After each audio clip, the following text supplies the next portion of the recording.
Hello everyone, this is Visual Novel Gamer, and I am back with Katawa Shoujo. Last time, I was stuck on this decision. I didn't know what to pick. But, I, I still don't really know, because I'm going to do all the options in the game eventually. So, I'm going to do, for this one, I've done enough work for the council already. Because I don't think this is the right option for some reason. I just don't feel like it. She doesn't like them to begin with. So I'm gonna say I've done enough work for the council already. Hey Shizune, I know I said I'll help, but I forgot I already made plans. Besides, I helped out more than my fair share last week, didn't I? I promise I'll make it up to you some other time. Shizune and Misha release the grip on me and have a long, deep, and silent conversation. Well, you have a point there. To be honest, we were only going to spend the rest of the budget on cakes. So if you're not there, it works out better. More cake for us. Wahahaha! Susune's about face and marches out the door, and Misha skips out after her. Well, that was a lot easier than I thought it was going to be. Last week, those two were like bloodhounds or prison guards. Or maybe prison guards bred from bloodhounds. I can't believe I just thought that, let alone saying it out loud. I think I need to move away from Kenji. Never mind. Anyway, should we go to the library? Sure. Hanako follows me through the still crowded halls to the library, using me as a shield. As soon as we are through the door, Hanako bolts for the counter where Yuko is stacking books. Before I can catch up, Hanako has whispered something to her. You'll find that in nonfiction, but I don't know where exactly. If you want, I can look it up. Never mind. Hey, Yuko, what's all this about? Oh, it's so. Hanako was just looking for a book on... Never mind. A book on nothing? Nothing? In the science fiction section? Non-fiction section? I was just... I shoot a glance at Yuko. She seems like she's about to burst from the pressure of keeping Hanako's request secret. Unico, yeah. Yuko, what did... Chess. She's looking for a book... a chess book. I make a mental note to never entrust Yuko with any important information. Yuko? I'm sorry, Hanako. It just slipped out. Well, it's not a secret anymore. Come on, I'll give you a hand. I should really brush up on my skills, too. Okay. Yuko disappears behind the counter in shame as Hanako and I wander into the depths of the non-fiction section.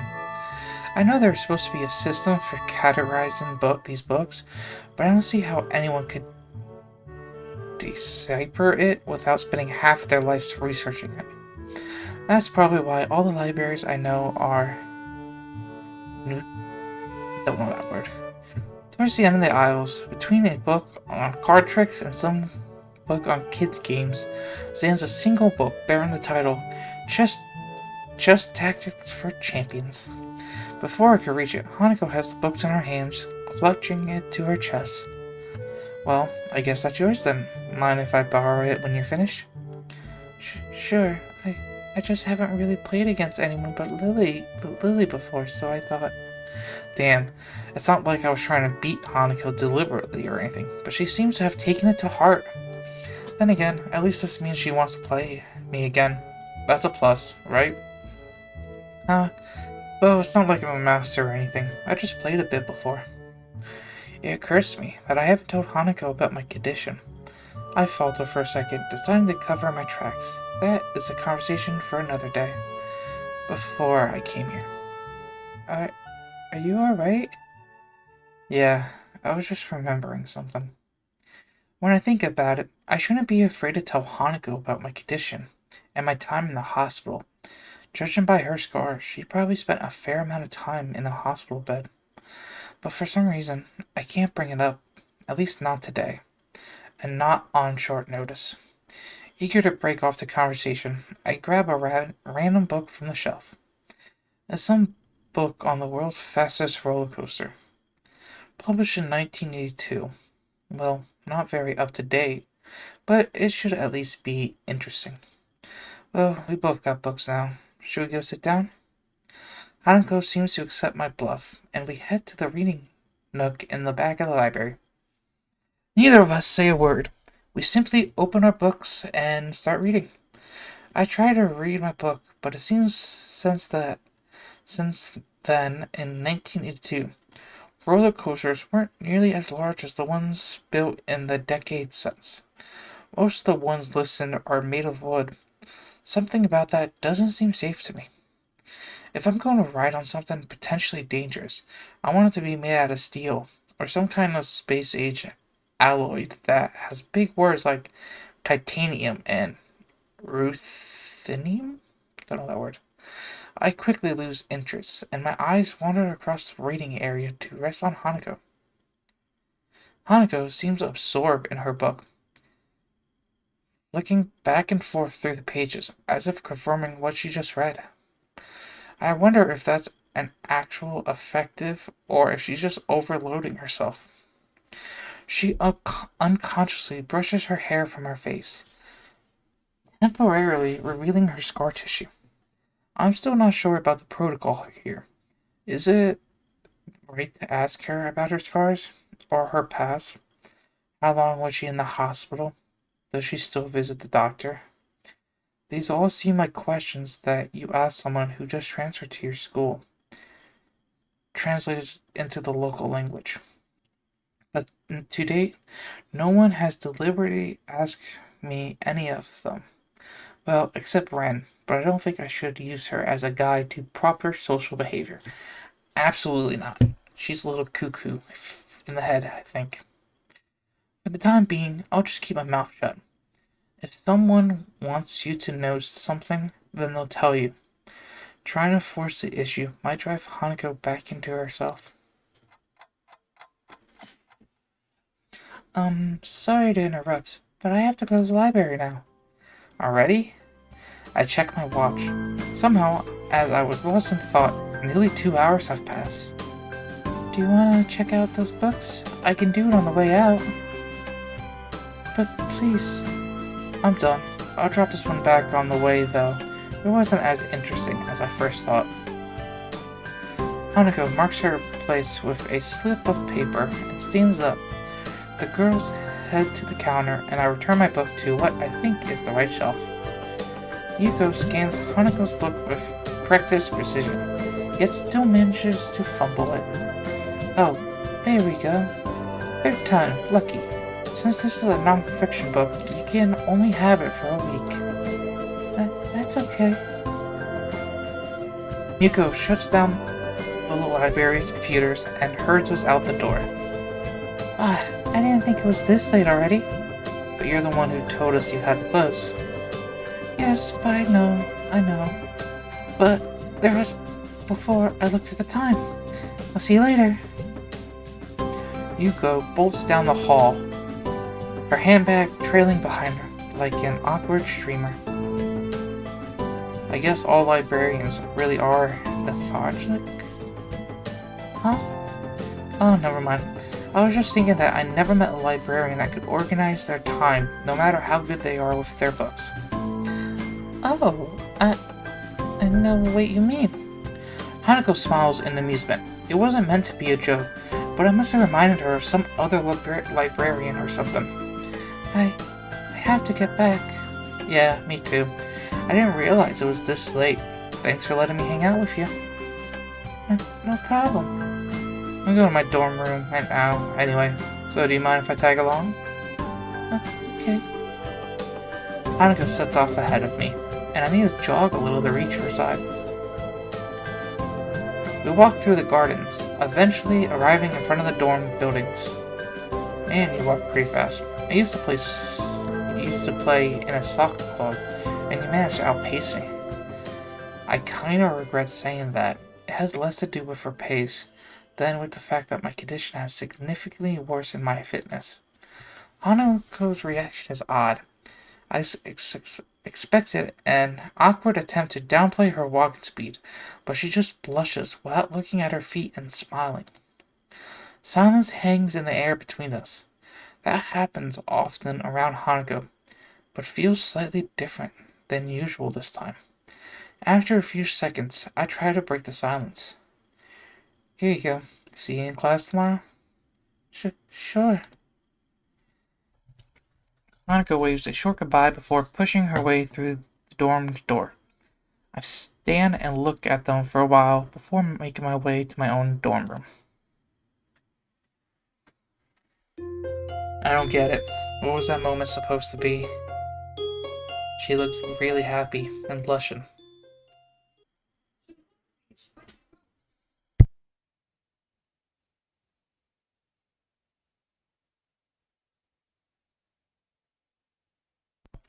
Sorry if you hear talking in the background. Chirping birds.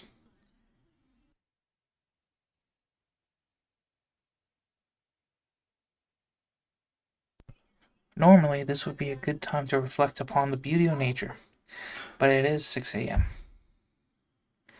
Covering my head with the pillow, I slam my face into the mattress, hoping that the impact would send me instantly back to sleep. Futile. Never works. I toss and turn, but sleep simply won't return to me. Alright, nature, you won. See, I'm getting up now. The lack of sleep weighs my mind down, and there's only a remedy for this: a nice, hearty breakfast. It would be nice to be the first person here, to be the first to dig into a piping hot pile of food, to sit wherever I desire. It would have been nice, but even my exceptionally early start has put me behind most diligent students. I guess there are quite a few people that have early starts here, for one reason or another. A group of students in sports clothes huddle around one table, eagerly discussing game plans in between inhaling great gulps of food. Scattered around the hall are a minor of bevy-eyed students probably suffering from the same as myself, noisy birds. And of course, there are people that actually enjoy getting up this early, the ones with their bags stuffed with textbooks and completed homework. It's hard not to despise people like that, even more so when you're tired yourself. Picking out a familiar face from the thin crowd, I head towards the nearest table. Lily sits alone,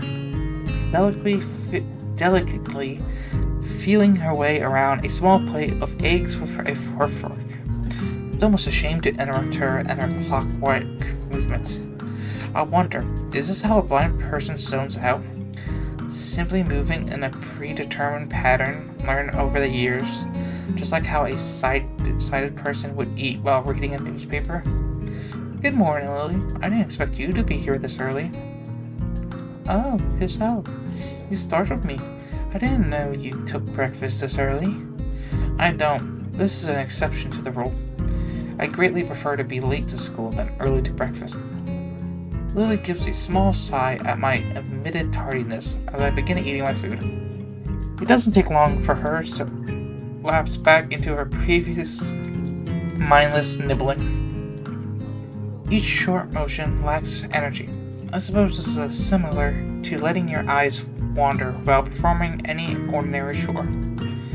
But after a few repertoires of the find food/eat food cycle, Lily puts down her fork and dabs her lips with a napkin. Hey, Sal, do you mind if I ask you a question? Damn, all I want is a little food and about 4 hours of sleep. And nobody says, can I ask you a question for a simple question? Sure. Do you think of Hanako as a friend? Huh? This seems like a leading question. I guess so. Why do you ask? No real reason. I do have another question though. Why is it that you think of her as a friend? This is well above my level. What is she expecting from me? I'm not really sure. I guess that's because she's a little different in the way she deals with people. Since I know her, she hasn't really connected with anyone. since she doesn't seem interested in other people, I think people are a little scared off by her appearance. Really? I thought that kind of thing was, well, discourage here, discrimination and such.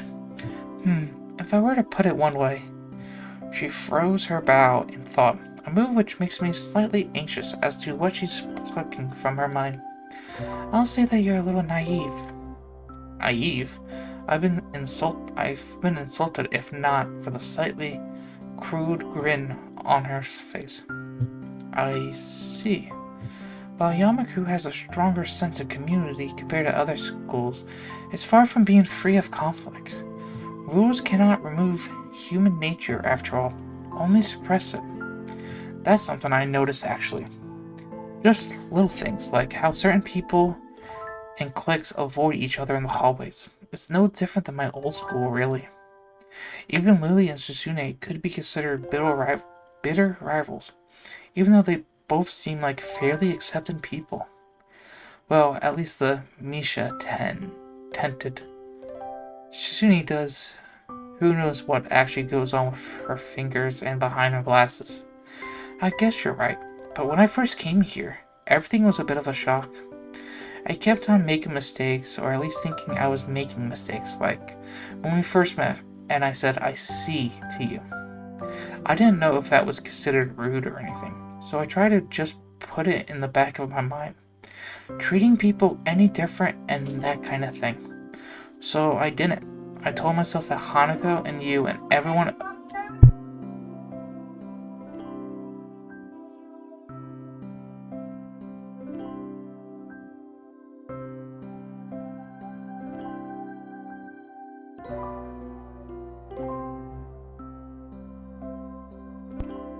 Sorry about that. So I didn't. I told myself that Hanako and you and everyone else was just normal. I tried to ignore the obvious. I talked to Hanako as if she were any other person, and so we became friends. At least that's how I think it happened.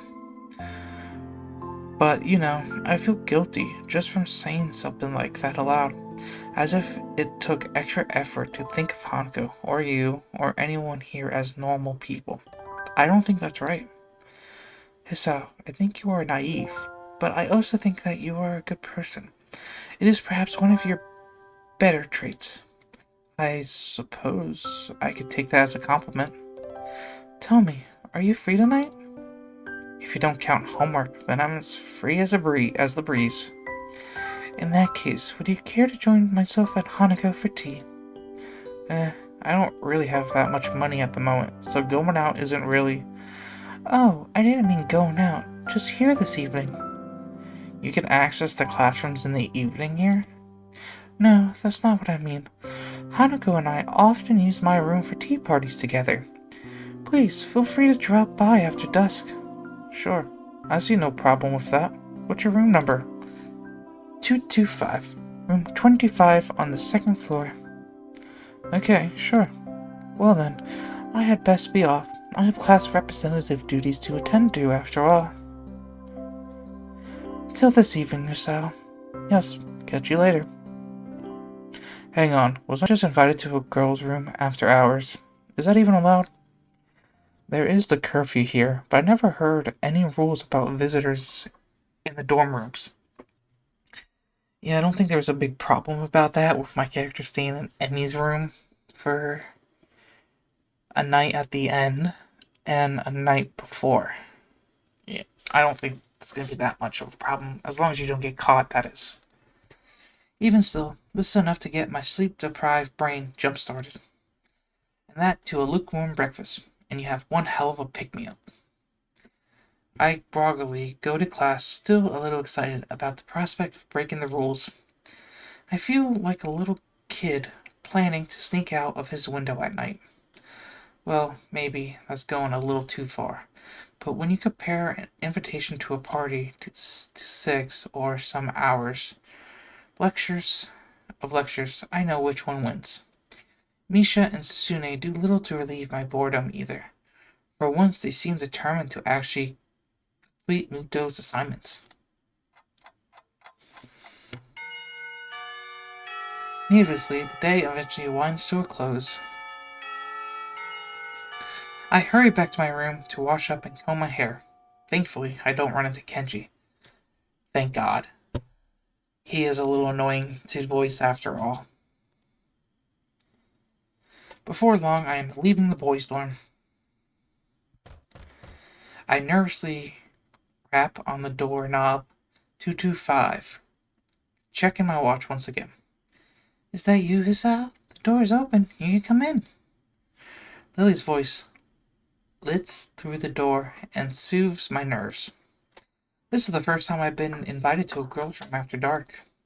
Even though I know there is no alternative motive behind this invitation, it doesn't stop my mind running wild with possibilities. One guy, two girls in a dorm room with a tea set. When I put it like this, it sounds a little dodgy. Given a small sigh to steady myself, I gingerly put my hand on the handle and open the door, craning my head to see inside.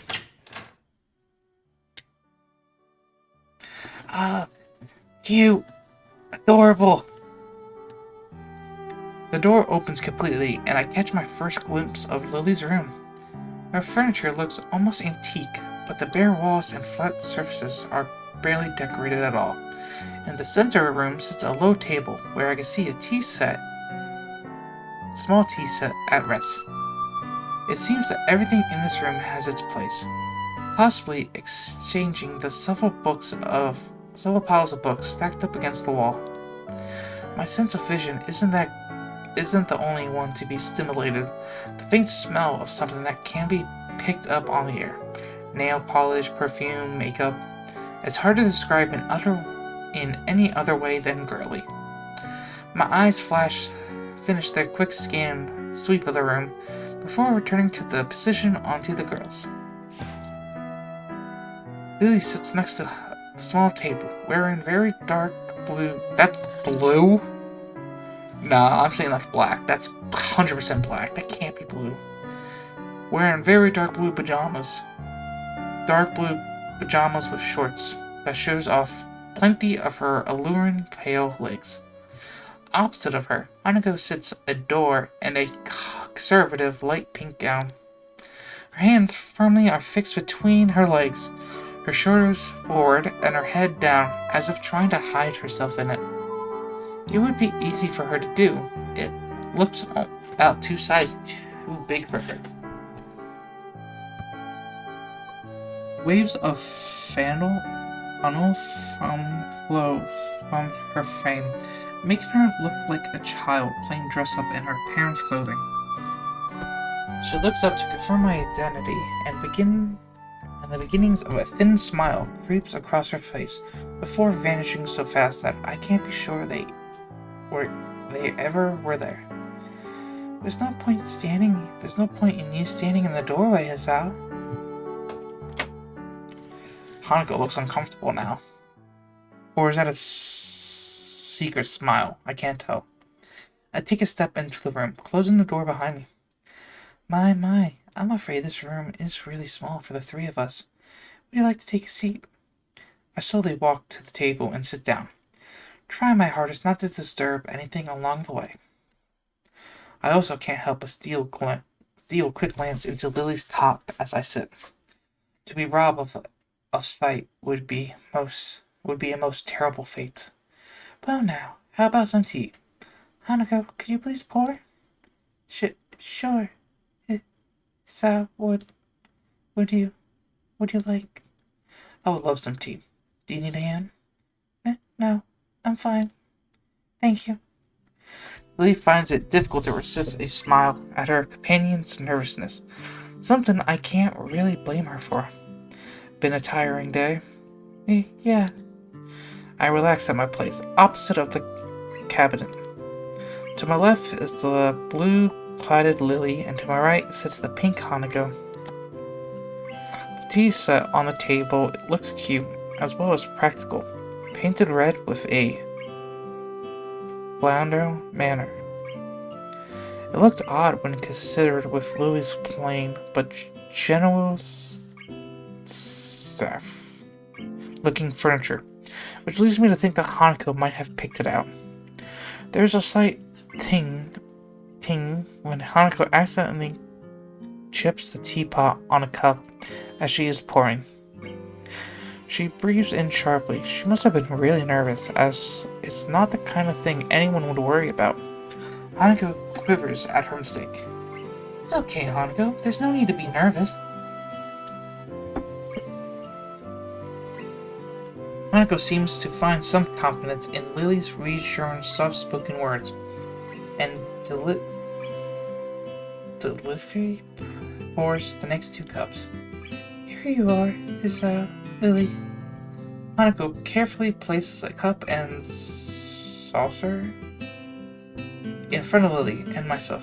I could get used to service like this. Thank you, Hanako. Yeah, thanks. You're welcome. Lily searches for her cup, and upon finding it, sips delicately. I do the same. This tea tastes somewhat better than the tea we usually have at school. This is nice. It's so different from any tea I had before. Looks like you picked the right one, Hanako. You done well, even if it was a bold move. Hanako smiles, returns redoubled. Even with her brightened face, her shy, Jesus, I can't speak. Her shy smile couldn't be called anything but cute. I'm glad you liked it. Hanako, finally beginning to relax, sips from her cup. Something about this makes me think about Lily's question at breakfast. Why am I friends with Hanako? Lily seems genuinely concerned for Hanako's well-being, but it's not like I can do anything to help her. As far as I could tell, her scars don't hold her back physically, and everyone I met seems to have overcome their disabilities to some extent. I don't have any ulterior motives to hang out with Hanako. We just share similar interests. Isn't that enough? So, Hisao, are you enjoying yourself? Lily's words break me out of my rhythm, and I take a second to reconsider where I am. I am in a room with 2 girls in their bedclothes. This is something to be enjoyed. Yeah, it's relaxing. Almost like I'm not in school anymore. Do you do this often? Quite often, but not as often as we take tea in the school room. Considering they do that nearly every day, that's not a big surprise. As I move to take another sip from my teacup, I find it sadly empty. That was delicious. Thank you, Hanako. Lily. You're welcome. Yes, you're most welcome, Hisao. It's nice to have a 3rd person here. Well, anytime you need someone to fill that position, I'm always available. Always. One must be sure to get one's point across in these circumstances. Lily lets loose a yawn, which she unsuccessfully hides with her hand. Pardon me, I think I'm a little tired. I think we're all a little tired. My. How absurd are we tonight, Hanako? We really should head to bed. We all have class tomorrow. Yeah, I should go. Thank you for your presence, Hisao. Thanks. You come again? Not even a whole army can stop me. I'm impressed by your determination, Hisao. Either way, you're right. We best get going. I stand up and make for the door. Hanako gingerly stands up behind me. I stop and face her. Are you coming with me? Hanako instantly blossoms into full blush. No, this room isn't... It's okay. I was only joking. Oh, okay. Good night. Good night, Hanako. Good night, Hisao. Night all. With that, our tea party finishes. I'm still not sure what it is that Lily wants me to do for Hanako, but I don't want to let her down. I wait until the door has closed behind us before turning to Hanako. Hey Hanako, you know you don't have to be nervous around me or anything. I mean, we're friends, right? Right. We're friends. If you ever want to hang out or anything, just let me know. We still need to have that chess rematch, remember? Sure. But I don't think you'll win. It wouldn't be any fun if it was easy. Hanako seems to give a muted laugh, but she couldn't have just as easily been exhaling. Good night, Hisao. With that, Hanako quickly retreats into her room, located next to Lily's. I start to walk back to my dorm, but the simple act of walking seems to drain me of my energy. I barely make it to my room before I am hit by a wave of exhaustion. I kick off my shoes, fall into bed, and fall asleep by the time my head hits the pillow. Well, my guy didn't do any of his homework. Again. Doo-doo-doo, doo-doo-doo, doo-doo-doo. I pull my door closed, ready for another day of class. Oh no. Sleep well? Kenji's sudden arrival makes me jump, and I nearly avoid butting heads with him. I know he has poor eyesight, but he knows who I am now. Does he still have to stand this close? Oh, yeah, like a baby. Damn, why do people say that? Have you ever heard baby sleep?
Sorry about that, I got a call.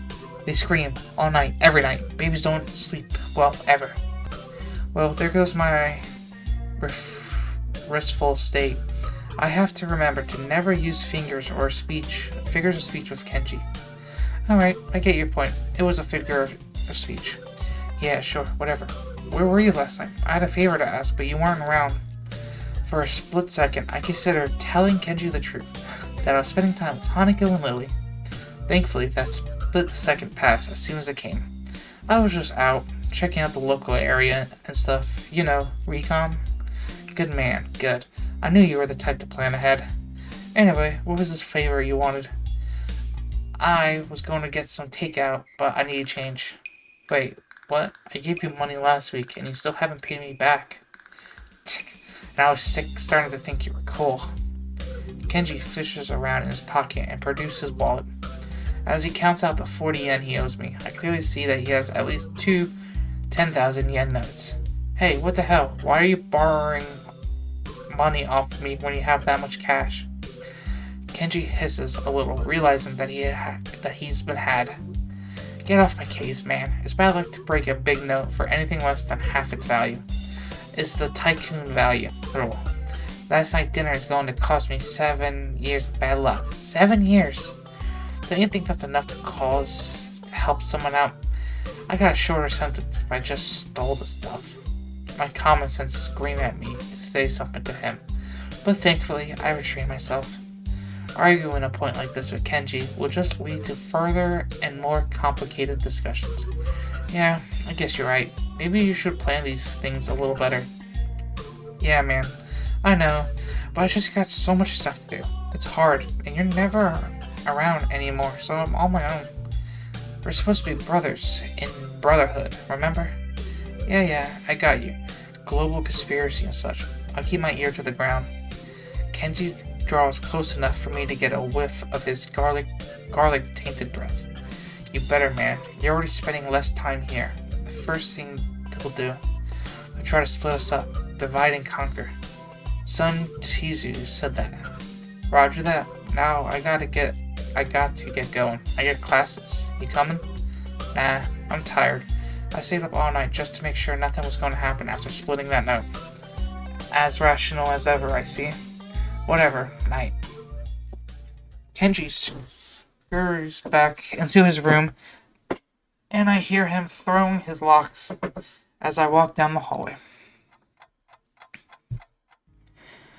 That is why some people can't roll their tongue, or why their second toe is longer than their big toe. Muto beams a half-moon smile at us, obviously proud of his explanation of recessive genes. However, no matter how impressive he is at the science that defines who we are, the classroom seems to be reduced to a somber. Why is it that a bad explanation can make even the most interesting thing seem worthless? I could see Muto deflates as he realized that nothing he said in the past hour has sunk in. I whispered conversations start to break the silence, and like an avalanche, the noise level in the class starts to rise. Defeated, Muto identifies some questions from the textbooks and starts to clearing off the blackboard.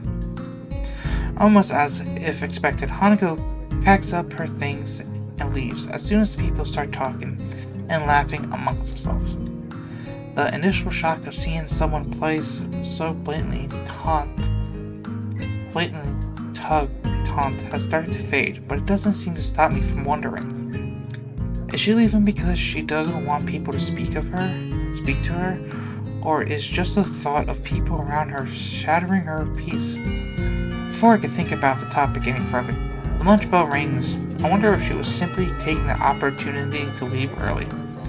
The usual clamor of students exchanging books for lunch bars around the room, and while Misha is distracted, I grab my lunch and head out the door. Lily's already seats in the tea room, setting out her own lunch alone. Jesus, I can't read. Lily's already sits in the tea room, setting out her lunch alone. So, Hanako's not here then? Oh, it's Sab. How are you? I haven't met Hanako since this morning, I'm afraid. That's right, Hanako and Lily live next to each other. Somehow, I think their morning conversations are slightly more grounded than Kenji's ramblings. That's strange.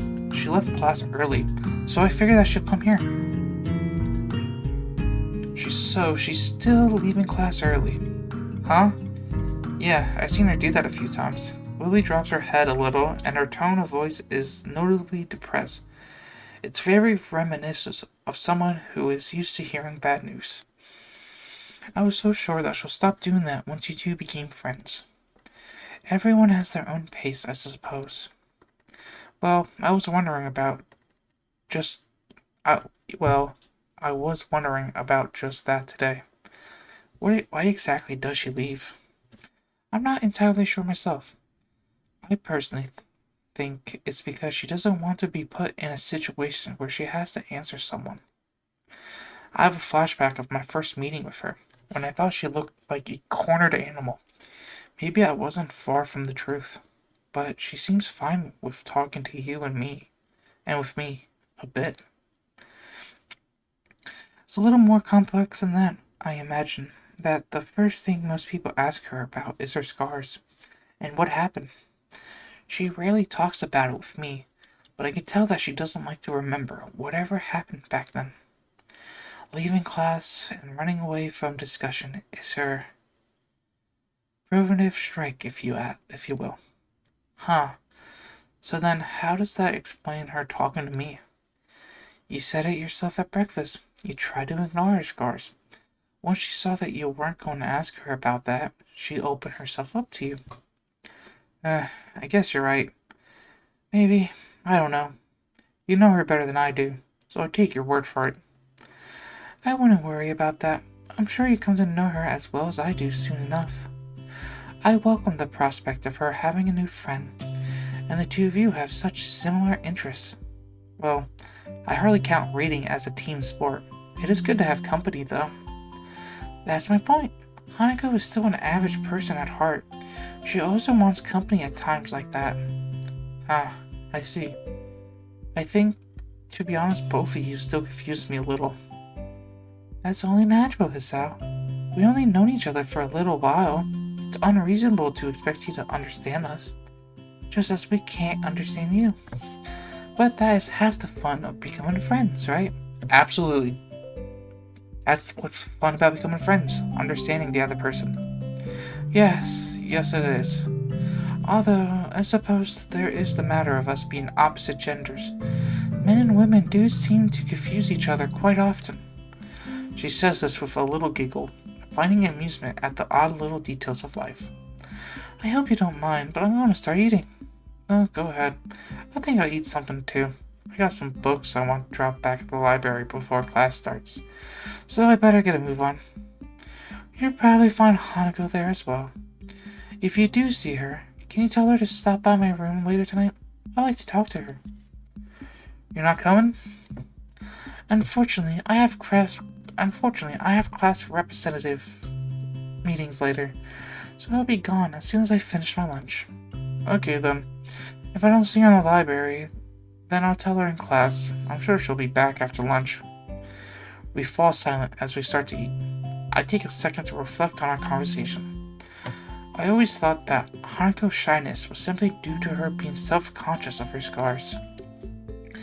But that is a pretty simplified way of looking at her. Just when I thought I was able to see through the fog of Lily and Hanako, I realized that I'm more lost than when I started. Lily quickly finishes her lunch, acutely aware of her meeting. I don't blame her. Shishune is most likely going to be there. I doubt she wants to give her the satisfaction of another argument. I must be off. Same time tomorrow? Same time, same channel. I better head off too. I don't want to risk being late. Lily smiles gently, picks up her cane and walks out into the hall. I turn my back on Lily as we head in opposite directions. For some reason, I find myself hoping she doesn't get into another fight with Shitsune. As much as I like Lily, Shitsune and Misha have been pretty instrumental in helping me adjust, even if half of our conversations are thinly vile recruitment attempts. Then again, I barely know either of them. Maybe they were previous leaders of some kind of secret society, but their love for each other drove them apart. Man, I need to stop reading cheap fiction. It's rotting my brain. Either that, or I gotta move away from Kenji and his bad influence. It's sad that I can't tell the two apart anymore. I slide my books down the return clutch as they crash into the car with a pleasant thud. Yuko, however, doesn't seem as impressed as I. Hisao, you scared me. Sorry, I thought you'd be used to that by now. Or is the literacy level here so low that nobody borrows any books? Huh? No, I think everyone here can read fine. Yeah, never mind. There are some battles that you can never win. Trying to explain jokes is one of them. My dad taught me that the hard way. Say, Yuko, have you seen Hanako about? She left class early, but she wasn't in her usual hiding place. I think I saw her sneak in before lunch. Oh, but I'm not supposed to tell anyone that. I just told you that I saw her leave. No need to stress out. Oh, of course. She's probably in the back. Thanks. Got any new books in recently? No, sorry. I'll let you know when we do, though. Okay. If there's one thing I know about librarians, part-time or otherwise, is that they appreciate people who take a general interest in their work. I walk the now familiar path to Hanako's reading nook, picking out a few titles along the way. Sometimes I find it hard to discover a book that will interest me along the shelves. An author's name, a two-word title, don't mean much in a sea of similar words. For that reason, I sometimes reread books that I've read in the past. Better to bet on the favorite than a new runner. I do that sometimes too, rereading the books. I'm sorry. An unfamiliar title from an unfamiliar An unfamiliar title from a familiar author peeks out among the spines of his libraries, so I remove it from the shelf. At least I'm not going over old material. As expected, Hanako sits on her beanbag, buried deeply in a copy of Dance Dance Dance. Hi, Hanako. How's it going? I fight back the urge to ask why she left class early. If Lily's suspicions were right, then asking her about that could have the opposite effect. Best to leave it for the time being. Sometimes the best way to get an answer from someone is to never ask the question. Hello, Hisao. I'm fine. Something seems off. In another couple of seconds, I realize what it is. Hanako's smiling. She looks as if she's pleased to see me. It's a nice change from the usual indescribable, frightened reaction, and something I hope I can see more of as we get to know each other better. Good to hear. How's the book? I heard it's a trip. It's good, I think. I only just started it, so I don't really know. Fair enough. Let me know how it goes. I may borrow it once you're done. Sure. There's a good 15 minutes left in lunch. Not enough to really get into a book, but not too much to stand around doing nothing. And Hanako's already returned to her reading, so I doubt I'll get much conversation from her. Oh well, I better make myself comfortable. I slouch into a beanbag and crack open my book. The familiar style of the author leaps out at me from the very first line. As the sentence turns into paragraphs, I start to relax a little. But no matter how I try, I can't seem to get myself into the atmosphere of the book. This is partly due to the lack of time, but the more distracting factor is Hanako. Every 10 or so seconds, she peers over the top of her book, but when our eyes meet, she quickly ducks behind the covers. I guess she did want to talk about something after all. What's up? You look like a prairie dog on lookout. It's nothing. I told you before, nothing means something when you say it like that. Hanako squirms a little in her beanbag, hoping that by changing her position, she'll find the word she's looking for. I was in an accident. Accident? Just now. Are you alright? Hanako shakes her head. Her hair flowing around her shoulders in a wisp of anisey on a background of pale and dark flesh. No, when I was younger. Realization crashes into me like a semi. When I was... It's alright, Hanako. You don't have to tell me anything if you don't want to. Again, she shakes her head. No, I have to tell you. When I was young, I was on a fire. My house burned down, and I nearly didn't make it. After that, I was alone. Hanako's eyes glisten in the dim light of the library, and I reach out to grasp her hand. It's okay, Hanako. You don't have to keep going. But I have to. Why? What brought this on? Last night, Lily told me about your heart. And I didn't think it was fair.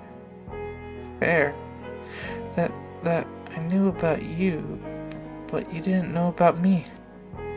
I squeeze Hanako's hand a little. Don't be silly, but yes, I have a heart condition. I lean a little closer to Hanako.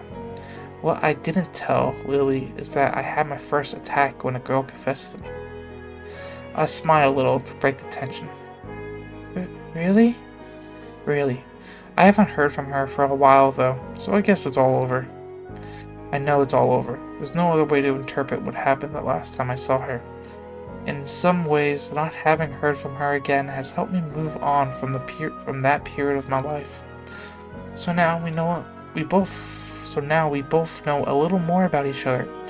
But you don't have to talk about these things if you don't want to. In fact, I feel a little bad even thinking about that whole incident. I can almost smell the hospital disinfectant burning the back of my signals again? I imagine Hanako is going through the same thing now. While I was in the hospital, I went to the burn ward once, and only once. I was bored, so I went for a walk through all the wards. I went through oregano, and I thought I could take it, but when I got to the burn ward, I turned around and went back to my bed. To think that Hanako would have spent months in a place like that, smelling nothing but corrupted skin, strong disinfectant, and sanitized air. The really bad cases were kept in isolation pods that no foreign object could enter. That would have meant no reading. I would have gone insane if I didn't have my books in the hospital. And she said she was alone. Did her parents die? I have to ask Lily about that. I can only imagine myself saying something dumb unintentionally. Thank you, Hiso. I haven't told many people about this. To be honest, I haven't told many people about my circumstances either. Then I won't tell anyone either. Deal. I changed my grip on Hanako's hand into a handshake as the warning bells chimed through the window. Well then, we better head back to class then, eh? Sure.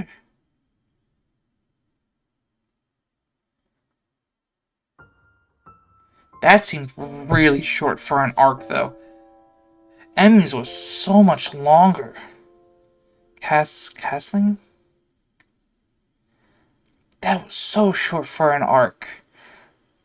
Not even two whole hours, was it? Whatever. I'm gonna end it here, though. This has been Visual Novel Gamer. I hope you like, comment, subscribe. I'm loving this route so far. Hope you are too, and peace.